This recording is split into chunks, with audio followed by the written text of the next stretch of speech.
And here we go.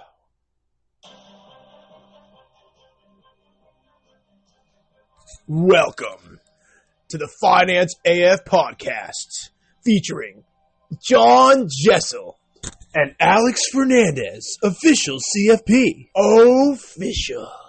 The energy, the emotion, the money, the quest you've been waiting for. All right, dude. All right, that's enough of that. Welcome to the... God, that makes me want to play World of Warcraft. Dude, Rise of the King is the name of that song. It's incredible. Honestly, it makes me want to do a lot of things, like rally an army and... You want to rally an army? Yes. That's not really... That's kind of frowned upon at this time, given the current world. Poor timing. Poor geopolitical timing on that one. It's a different time. Oh, my God. But yes, dude, it's an incredible song. I think that we should use it. It's very emotional and strong, and honestly, the name is epic, so what are you going to do? I just did 10 push-ups. I mean, incredible. Oh, man. So we are here on a Wednesday today talking about money. Thanks for coming over, John. No, dude, thanks for having me.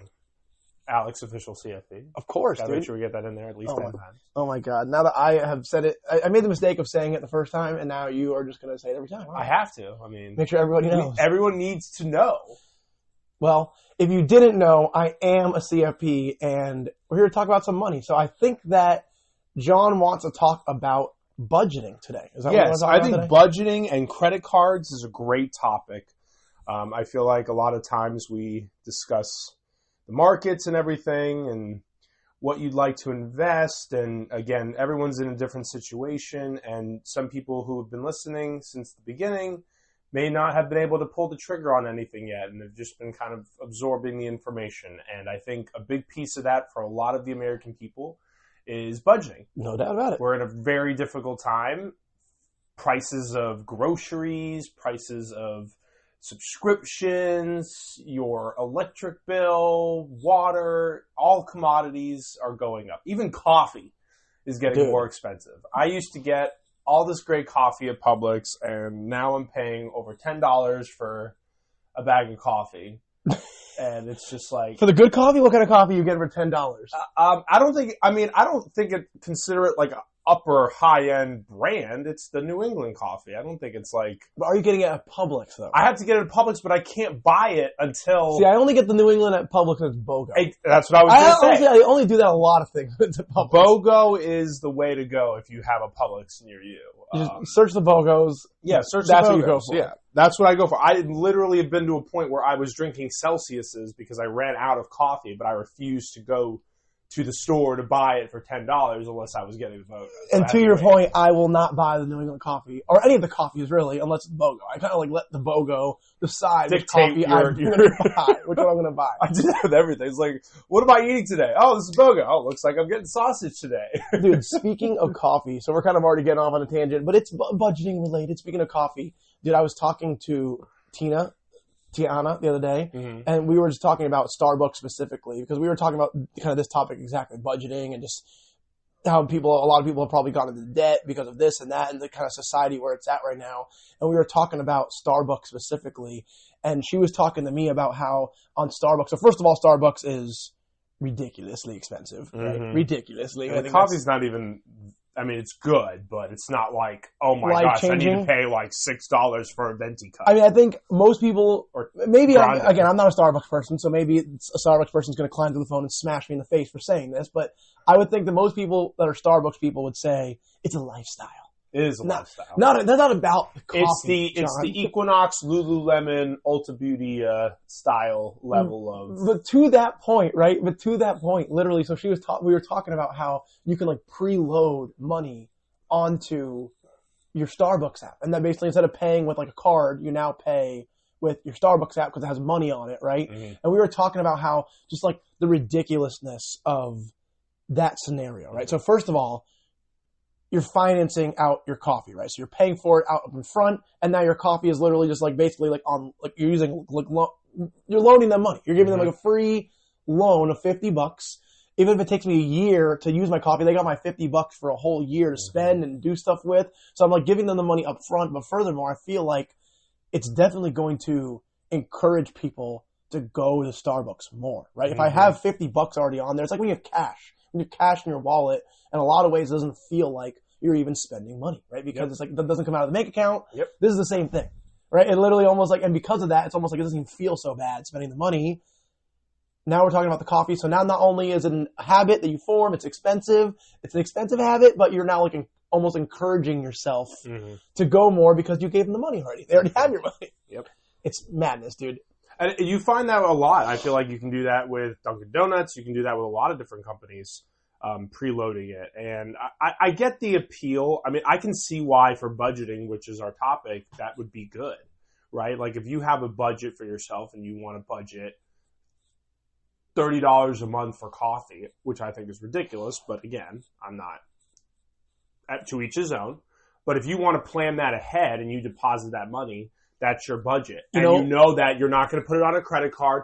You're not going to be enticed to, get further into debt if you have an outstanding balance and you're not paying it off in full, and you're structuring it to, this is my amount. If I use it all for the month, great. If not, I can roll it over. Or maybe you realize, oh, wow, I'm not going to Starbucks as much and I don't need the $30. Maybe now, next month, I only need to put $20. Because that probably really happens. But that's probably not the case. See, it was funny. I can get the appeal, though. What's funny about what you just said is that when I was talking to Tiana, when I told her, who my aunt is an accountant for anybody who wants to know, but what I told her was that literally the only benefit I can possibly think of as a financial planner to preloading your money on the front end is that as a financial planner, I now know with pretty good certainty how much money you spend at Starbucks to your exact point now. So I can look at it and be like, hey, you put $250 into your Starbucks app. That's more than you pay for your car. It's a problem. I mean, that's maybe not true, but you get my point. My point is that literally it gives me like a firm number that I can literally pull up the app when I'm working with a client and be like, you think you spend this much on coffee? You actually spend this much and it's right here, right? That's like the only benefit. Other than that, it's like there is no benefit to preloading your money on there. You're going to be encouraged to go more. You're going to feel like you're not spending. You're going to go in there. You're going to add on the extra muffins and stuff because it's like it's not coming out of the wallet. You're going to spend more money by doing it that way. I didn't go to Starbucks last week. I can splurge a little extra this week. And you're giving them your money up front. Like, again, if you thought about that for any other thing, like I literally told her, I literally made the joke where I was like, yeah, as a financial planner, I'm going to give you tokens. You can buy financial plans up front. You can buy like 10 financial plans. You give me $10,000. I'll give you 10 tokens. You come and get those financial plans whenever you want them. All right. It's kind of like pre-ordering a game. It sounds ridiculous when you say it like that. It sounds totally ridiculous. You're paying the money up front for a service you're not even using. Yeah. And again, you don't get a discount for doing it. Like, right. You're not getting like a discounted plan or a discounted coffee. That would at least be something. Right. Right. And that would be definitely where it's like, oh, if I'm using inside the app, I get like, again, a discount on that. Makes more sense where you're like motivated to do that. Right. But yeah, this way makes no sense to me. And I feel like it kind of like to our point of like what we want to talk about today, budgeting. I feel like that is like the embodiment of kind of where we're at right now, which is kind of what makes it such a delicate situation. It's like the reason that the economy is doing so well is because we've factored all these things into our budget. But the reason it's also like in a really fickle place is because have they gotten too inflated to the point where, because I feel like ever since COVID, right? Ever since COVID, when we got those initial, like, everyone started locking down their budgets, money got pumped into people's pockets, and then all of a sudden, like, when the all clear, air quotes, was sounded, people just started incorporating all that money that was saved to the side just started getting deployed. And really, I feel like at that same time, like when that really all started to shift, like 2020, 2021, that's when you started to see all these companies, and they do it masterfully now, incorporating themselves into your monthly budget, like getting you somehow put on some sort of automatic monthly payment where hopefully you forget about it if you don't use it. Again, like from like the Pelotons of the world to like financing out like furniture and stuff that had always been a thing. But like now, like all these services where it's like everything you used to purchase, they're like, oh, you'll get this small monthly amount, pay that, and that's you get the service that you get now. And I feel like that everything kind of started shifting to that. And these companies have become masters of like weaseling their way into your budget and finding room for themselves. I can't tell you the amount of times that I've heard people just being like paying for something that they have not used in forever. And I don't even want to know. Forget about it. I mean, it's crazy. I'm probably, again, I don't even want to know how much I'm paying for probably and don't even know it. But it's honestly genius and like gross, but that's where we are at right now. And that's part of what makes it, I feel like, so hard to budget. Because I think that especially for young people, right, especially for people like in their 30s and younger, I feel like you almost like didn't really even realize all this stuff getting incorporated into your budget. You don't even notice that some of the stuff's there. And a lot of times people are even in denial with some, particularly with like entertainment and like going out and eating and things like that. That is the area where I see that just so much of our budget is attributed to. And most people like either like are in denial about it or like are completely unaware how much they spend. But I mean, I think that's mostly it. I don't think they're in denial. I think entertainment and like going out, that's the thing. Like I feel like the younger generation, younger than us, materialistic things, without putting a physical pencil to it, they don't even know. They don't even know. Yep. They don't even know. And I honestly think that's why whenever I work with clients, like literally they'll give me their expenses because I've been doing a ton of financial plans lately. When they'll give me their expenses, particularly like entertainment and eating out, I'll like, depending on what number they give me, I'll like double it or triple it, right? And I basically tell them straight up because, again, like, listen, you go to Chipotle and you buy a bowl for yourself and it's like $15 now. You know what I mean? $16. You spend $20 by yourself. Remember when it was back like $7, $8? And that's what I'm saying. I'm saying like you literally go there and like just going out for lunch to like anywhere. You know, that really, unless you're like going to like McDonald's, and even then, McDonald's used to be able to walk out of McDonald's for a couple bucks. Now you're like best case scenario like $6, $7, and that's your work in the system there. You know what I mean? So again, I feel like it's just like we really severely underestimate how much we spend on that type of stuff. And that is like, it makes it pretty much dang near impossible to budget because, again, going back to the financial plans, like I'll do so many financial plans and people will be like, oh, like I have this much expenses, I make this much in income. And then when I do the math, I'm like, okay, so theoretically speaking, you should have this many thousands of dollars to save or to do this with. And the stares they give me are just like, like this dude's tripping, right? Right. There's no way that I can save that money. And that's where, again, it becomes like, there's obviously a huge gap here. Like, what is it? Again, and I'm sure that what we're talking about is part of it, but also I think that there's just a lot of like those, like, again, they spend more on this than they think. There's these recurring subscriptions they forgot about that they don't even like think about anymore. There's like all these things that they made, like, they don't even necessarily even realize are in their budget. And I feel like that makes it near impossible to really crack down and get a hold on your finances. But to your point, I mean, I think, see, I disagree. I think, again, it's you as adults, you need to know what's coming out of your budget. You know, back in the day, they used to call it, I mean, people probably still don't, maybe some people do it, balancing your checkbook. Where it's, again, you need to know. My dad always said, I'm balancing my checkbook. I'm like, what are you talking about? Yeah. It always sounds more like it's really just going through the statement and just making sure that everything looks good. And transferring it onto paper. Yeah, exactly. That's all you're doing. But again, it comes down to taking control of your situation and your finances. And you need to discipline yourself onto what you're actually spending.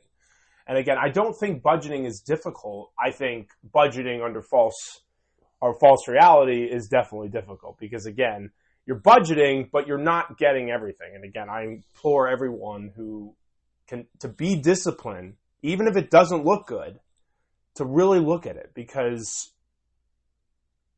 the first step is acceptance. And the first step is realization of where you actually are. Do it for yourself because, again, you're going to sit there 10 years from now and probably say, man, I should have done this. Because, again, life is full of uncertainties.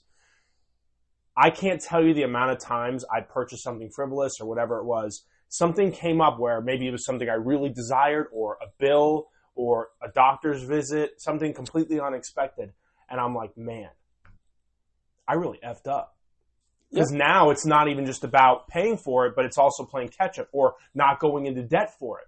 So, again, I think anyone can budget. I think it's not difficult to budget. It's difficult to face the reality of that budget. I love that. And that's what I think everyone's afraid of because when you look at it on paper and you realize what you're spending, the amount of sacrifices you're going to have to make is someone no one wants to face. Nobody wants to sacrifice anything. We work hard for our money. We want to spend it. And on top of that, I feel like, again, I think that's definitely, I mean, I think people don't want to sacrifice, but I also think I love the way you said it, that acceptance is absolutely the first step because I almost feel like the psychology of like, this is like a whole nother bag of topic that we can talk about or not talk about, but I feel like, I think it's pretty like accepted that psychological, like mental health is something that's a huge focus now, like people just struggling with mental health. And I feel like this kind of comes into it where almost it's like you're ashamed of yourself or like embarrassed or like you don't want to like admit to yourself. Like you see this gap and you're like, I don't want to know what's there because I'm almost like going to look at it and be like, it's going to make me feel anxious. I'm going to feel like I'm doing something wrong, when the reality is, to your point, which I love the way you said it, that being able to look through this stuff is, first of all, accepting that, hey, I don't have a grip on this the way that I want to. Mm-hmm. Again, accepting that I don't have a grip on this the way that I want to. I need to start somewhere. And yeah, it's going to be painful, but it's going to be pain for gain. I'm going to literally go through the pain to identify, because that's like when I work with like some clients, some recent ones just come to mind where I was basically telling them that, listen, like this gap of what you should theoretically be able to save and what you probably think you actually can, even if we can't get closer to, really too much closer to the end that you should be able to do, at the very least, this gives you the ability to like, you see what you gave me for expenses. You see what the gap is. It's a big gap. What is it? Like, where is it coming from? And you can look through the list of stuff you gave me and at least identify, is it more on food? Is it this other Pokemon card hobby that I didn't tell you about that I spend money on? You know what I mean? Again, because it's something like that, right? I mean, look at us, right? If you don't factor in like at least like a few $100 a month probably for cards, because again, how often do you and I go to the store and like buy like a few packs of cards to open or something like that? You know what I mean? Like, I'm not necessarily like every time I go and buy a trove to open with Jamie and Lucas, I'm not like mentally like, okay, that's 50 this month, that's 100 this month, that's 200 this month. So if I'm not like even incorporating that into my budget, that already is probably realistically like a couple $100 a month for me personally, that I'm not even like seeing in my budget. So I'm sure everybody has their stuff that's not on the list that it really has to be in order to really know, because that's where money goes. But I feel like that's where it's like, is it that type of stuff? Is it I spend more on the things that I said here that I didn't really realize? Like, but that's what the beauty of sitting down and actually digging into that budget is that if there is discrepancies, you can at least find out what they are and go from there. Because again, if there are subscriptions and things that you didn't even remember you set up, it's an easy fix, right? Mm-hmm. Boom, easy. Cancel that. Boom, easy. Cancel that. The harder stuff definitely is like stopping spending on cards and stopping eating out and stopping the fun stuff that you don't want to be honest about, like, because you spend too much money on it. That's the harder stuff, but knowing and accepting it is the first step. I totally agree with that. And it's the same space, people. It's your accounts. I mean, you don't have to go out and discuss it with anybody you don't want to, but face it yourself. Look at it and just say, okay, I've got a problem in this area. Exactly. This is like $500 more than I was mentally projecting. Because to your point, there's probably a lot of people that do that. Yeah, whether it's watches, shoes, makeup, getting your nails done, whatever. Again, hair appointments. I can't believe how much it costs for hair appointments. It's crazy. Dude, everything is crazy. That's again, like, I'll never forget Jamie doing her nails. I one time tried to, of course, Jabroni over here tried to buy her like a do-it-yourself nail kit for the same like dip, like nails thing. And she's like, oh, I love it. She used it like 3 times. That was years ago. Into the dump. There you go. Again, people just love it. It's about the counts though, Alex. Again, it's not the same as getting pampered up there. She didn't want to do it herself, okay? So again, what do you say? All that stuff, that's an experience. And all that stuff, again, it definitely is like things that really just probably fly under the radar and you don't even necessarily think and realize how much they impact you. But again, I'm willing to put my money on it that I think the entertainment and eating out, and particularly eating out, because I was having this conversation with my aunt also, that if you're a person who drinks like semi-regularly, like not like regularly. 3 times a week, let's call it. Or even less than that. I'm saying like if you drink like, twice a week, once a week, if you just go out on occasion with friends and drink, you probably have a pretty good handle of how much you spend on that type of thing. You know what I mean? If you're out there like a few times a month, again, you probably have a pretty good handle on that. But the eating out, again, that's where, again, there's 3 meals a day for most people. You might slip in for one of them to go eat out somewhere and like you don't even really think about it, right? You go to like, I'm going to go get Chick-fil-A breakfast. I'm going to go get Chipotle for lunch. I'm going to go, for dinner, let's get some pizza. You know what I mean? Like any one of those meals every single day, it gives you an opportunity to tack that number up without even realizing it or even thinking too much about it. And that's where, again, I feel like the food specifically is the one where it's like, I think people just severely estimate how much they spend on food, especially if they eat out a lot. Because groceries are even expensive. Yeah, groceries are expensive, but the difference there is you can at least stretch that. Most of the supplies you buy at the grocery store hurts initially, but it's almost like going to eat out. But you can probably make a couple of meals out of that. And it's also probably easier to budget too, because you go in there one time every like few days or every like once a week, and you literally hit like this number added, this number added. Whereas like the eating out is little chips, little chip, and again, it just kind of goes by unnoticed, you know. And especially when you have kids, because we have like again 2 kids, and dude, Samson eats more than Lucas. Dude, the 1-year-old eats more than the 4-year-old. So again, like at the end of the day, like we're getting to a point where like every time we choose to do that stuff, it's going to really tack on. So I think it's extremely difficult to budget, and I think that we've kind of entered a place kind of going to like we were talking about credit card debt. I feel like, or debt in general. I feel like that's kind of where we've landed, is that like a lot of these people have like built up their budgets, and when something's got to give, they borrow to basically bridge the gap instead of getting into the weeds and having the discussion that we're talking about. Instead of like literally digging in and finding out what's wrong, they just put a Band-Aid on it with this money over here that they have access to. Yeah. I think that's extremely more difficult too, depending on what you're bringing in. Because again, you could do all the steps right, and if the income is just not where it needs to be, then your only choice really to survive is to borrow. Yeah. Which is a shame. It sucks that has to be the case. See, yeah, but see that, but that's where it kind of comes down to is like, again, it's like a neglect to, because again, if that is the case, if the income is not enough to cover the expenses, there's 2 simple ways to go about that. More money, right? Which is again, either more money to your job or borrow and go into debt, or cut back the expenses. And I feel like the decision is too easy for people, right? It's more money, even if I don't have it. I mean, the other side, which is probably like, again, everybody can probably do that for the most part, at least a little bit, right? I mean, I have a hard time believing, I know not everybody out there, some people are very frugal and they're going to, you know, there's not much they can do. But most people probably don't fall into that category. Most people have things they absolutely can cut back. It's just more work to dig into those things. And people might be like, it's more work to earn more money at your job. No, it's not. You do your job every day. You know what you're doing. You basically know how to crank that up pretty easily. You work a little harder. You find a bonus. You do overtime. You're kind of like that while yes, it's more work, that's not hard to do, right? Looking through your budgets and being vulnerable with yourself and telling yourself, I spent too much money on this, and stopping doing it, that is way more difficult than even cranking up your income at your job. At your job, you usually know what you're doing, and that's, again, but being honest with yourself and that's why I think the middle of the 2 tiers that you said is actually the majority of what people relate to.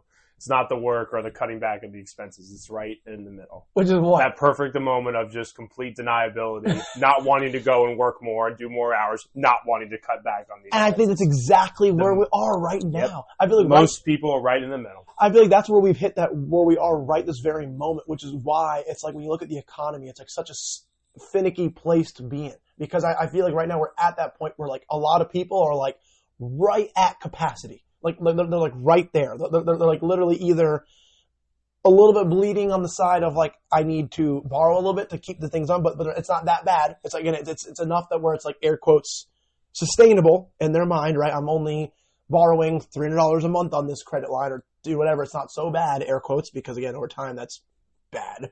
But having said that, or they're like right there where like it's not getting worse. So it's like everything is just like holding down the fort. But meanwhile, with a lot of people, that probably entails like, if you have especially if you have a credit card balance, right? If you have a credit card balance, like think about how much your that monthly budget goes to those debts. If you have a credit card balance, I don't need to ask you how much it goes to it, but I guarantee you it's too much, right? Even if it's just a minimum payment, right? You're paying significantly more to not beat down that debt. And if you could just find a way to dig into your budget and actually like resolve that debt somehow. And we'll talk about that another time. I know we kind of talked about it's plain and simple. I mean, debt resolving, but that is by far, because again, not only are you killing off debt, it'll help your cash flow. Your budget will improve because you're throwing money towards paying that debt right now, more than likely. And again, I think that's another thing where the simple solution of that is just, again, realizing and recognizing that borrowing that money, you borrow $300 or whatever a month on a credit card, you're paying more for it. I never increasingly more over time, exponentially as it goes. It gets worse and worse. Exactly. So, that mentality of, okay, if something's worth $100, you're paying multiple hundreds of dollars more to cover something that's only worth $100. Yeah, and the reality is that the reason you're in that situation in the first place is because your budget was a little delinquent and you needed to fill the extra budget. Now you need to take an already delinquent budget and not only increase it by the money that you're short, you need to increase it by enough money for what you're short, plus paying back what you've been borrowing this whole time. Paying back like that, and the principal even. Like now, I need to cover if it's $300 a month we're talking about. I need to increase my salary by $300 or my income by $300 or reduce expenses by $300 just to bridge the gap. So I'm not borrowing anymore. Now I need to pay every month I borrow $300. I need to pay that back. So again, if that took 6 months. Yeah, now I have $1,800 that's accruing interest. I need to beat that $1,800 back. And if I was already like struggling to bridge that $300, that's going to be such a difficult feat to do. And some people, it's not just $1,800. Some people, it's a lot more than that. And again, and the further you let that go out of control. So if that is not you and you see that as like, hey, that could be me if I don't make some changes, you're listening to this, I implore you to like do what we're saying, like dig into the budget. I'm going to try to do a YouTube video on it, like I said, this week where I can do like a whiteboard, actually like doing my own budget, like being vulnerable with you all and kind of going through my budget and kind of doing it with you guys. Do it on Excel. I'm going to do it on the whiteboard. And then I'll switch over to Excel. I'll do a little bit of both. That's a good idea. I'll do a little bit of both. So I can do it on the whiteboard for discussion purposes and flip it to Excel to show them how they can kind of input it on their own. But again, I would love to do it with everybody so everyone can see that even, Mr. for the fourth time today, CFP, who over here, dude, we're all people, dude. And what we're talking about, no matter how professional or educated you are, this is psychology. I mean, this is not like intelligence. This is like psychological, like behavior, emotion that is like, even if you're the most educated person on the planet, we're human beings. Again, these types of things are going to affect all of us. So I can assure you that even though I have more knowledge than maybe your average person, the things that we're talking about absolutely play into my everyday life and every other financial person out there. Again, obviously they may have more money and more income to be able to, some of them, if they're really successful to do this or that. But at the end of the day, the budgetary stuff that we're talking about, the buying things you love, the psychology of not all that is a human thing. It's not you know more than I do. It's a human thing. We're all going to suffer through it together. So walking through it myself, hopefully maybe we can have a little relatability there. And basically you could say, again, that even with me, again, even with you and I, again, I'm sure if we did it right now, I bet you if we wouldn't have had this conversation, I would not have put cards in the budget. Now I will be sure to, that way I don't catch any trash from anybody saying, I thought you said you spent this much money on cards. I do, and I'm going to be honest about it. I'm going to try my best. And again, I think anyone who does do this, I think on the other side of it, I know we've been kind of talking the scares of it, but I think you'd be pleasantly surprised. You might be more shocked to realize, wow, it's not as bad as I thought, or wow, this is way worse than I thought. But again, just being able to recognize it, then you can take control. And dude, how if you liberating. don't know, you can't really take control. And how liberating would it be, dude, if you're literally sitting there like, dude, we're getting squeezed, we don't have enough money to cover this, and you basically do your budget and you basically uncover all these things, you sift through your statement, you balance your checkbook, as you were saying before, you literally go through and see all the actual charges that were on your credit card, that were on your debit card. And literally once you put all that together, you realize, hey, there's like a few $100s in here that I can cancel right now. It's stuff I haven't used in years. And while that might make you feel sick because you're like, oh my God, I can't believe I've been playing this for years and doing this for, dude, you can kill that right now. And all of a sudden, like, what a game changer, right? You're no longer like, you just like, if you weren't borrowing and going into debt before, now you've created money that you can use to something else, to invest. Why in the world was I even borrowing this money? Exactly, you cut it back. Exactly. And that right there, while yes, I acknowledge fully that putting all that stuff down on paper is painful, and seeing that you're paying for things that you shouldn't be paying for is painful. Short-term pain for long-term gain. It is, on the back end, liberating is what it is. Because again, it allows you to sit there and actually move forward with purpose rather than feel helpless in your financial future. Because I feel like that's what a lot of people feel, is they feel helpless. They don't even know what to do, what questions to ask, where to go, what their capabilities are. And this is the first step. The first step is literally digging into your budget. What do I spend money on? How much money do I make? What's the situation there? What are my capabilities? What can I cut back on? Acceptance. That is absolutely the first step to getting there. Again, everybody wants to do the day trading and the chart analysis like me. Like that's how I got into it, so I can't talk. But that's what everybody wants to do. They want to make the money and invest and hit that big investment. But this is the first step. The first step You need is to be in the right financial place to do so. get your personal finances on lock before you go for the investing. Beautifully well said. Well, dude, we're at 30 minutes. Do you have anything else? No, I think we covered it. I'm excited to see your whiteboard presentation. I know. Now I got to actually put my money where my mouth is and get her done. Yeah. It'll be fun though. It will be. And I want to do a few whiteboard videos, but budgeting is definitely one of them because as I've been doing all these financial plans, I'm telling you the amount of how gratifying it is seeing people where, again, the amount of people I'm working with, especially young people who are like, I've never done this before, ever. And that is not a surprise to me. Again, I think that is probably pretty common out there. People are like, yeah, I've never, ever even looked at this budget like this before. And again, and I'm sure that it will develop over time, but just being able to do that, I think a lot of people get a lot of benefit out of it. So we're going to make it happen. I'm looking forward to it. We're going to make it happen. All right, everybody, this is the Finance AF podcast. We will be back next week. Thank you all for joining us. And if you got any questions about budgeting, feel free to reach out and let us know. I am Alex, CFP, for the fifth time? I think the fifth time. Yeah. Nailed it. And this is John Jessel. We thank you all for being here, and that is Finance AF. Have a good one, everybody. Take care.